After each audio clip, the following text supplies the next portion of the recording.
اسحاق ڈار کے خلاف ریفرنس میں عدالتی دائرہ اختیار پر فیصلہ محفوظ۔ سماعت کے دوران نیب پروسیکیوٹر افضل قریشی کے علاوہ اسحاق ڈار کے وکیل قاضی مصباح اور دیگر وکلاء عدالت میں پیش ہوئے۔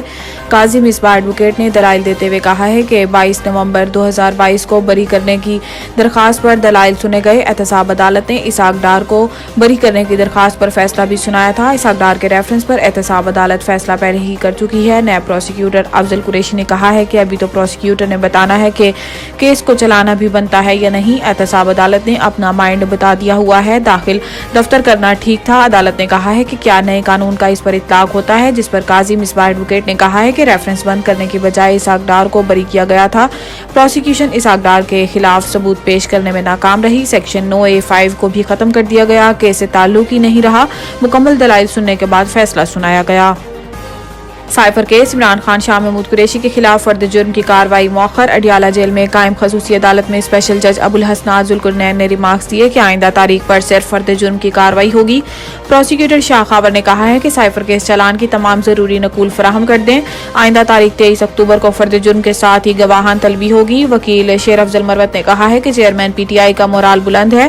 وکلاء صفائی نے شاہ محمود قریشی کے خلاف جیل ٹرائل پر قانونی اعتراض اٹھایا۔ پروسیکیوٹر نے کہا ہے کہ شاہ محمود قریشی کے جیل ٹرائل کا نوٹیفیکیشن ہو چکا ہے، جس پر وکیل صفائی نے کہا ہے کہ نوٹیفیکیشن آج ہوا، اس لیے آج سے قبل جیل ٹرائل کے تمام کارروائی غیر قانونی ہے، لہٰذا بغیر نوٹیفیکیشن چلان کی نقول تقسیم غیر قانونی تھی، اسے کالعدم قرار دیا جائے۔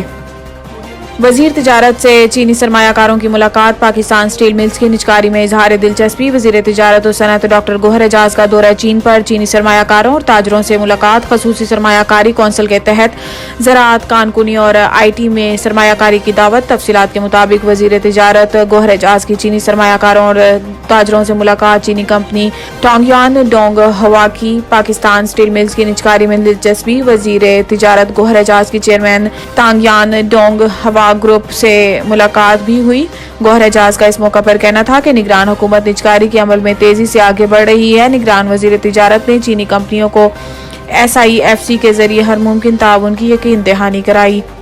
خیبر پختونخوا میں بجلی کی لوڈ شیڈنگ کے خاتمے کا فیصلہ کالعدم۔ عدالت عظمیٰ کی جانب سے باقاعدہ سے بل ادا کرنے والے صارفین کو بجلی کی بلا تعطل فراہمی کا پشاور ہائی کورٹ کا فیصلہ کالعدم قرار دیا گیا۔ سپریم کورٹ نے ریمارکس دیے کہ پشاور ہائی کورٹ کا لوڈ شیڈنگ کے خاتمے کا حکم قانون کے برخلاف ہے، اس لیے لوڈ شیڈنگ سے متاثرہ افراد نیپرا سے رجوع کریں۔ قانون میں ڈسکوز کے خلاف نیپرا اتھارٹی اور ٹریبیونل کے فورم قائم کیے گئے ہیں۔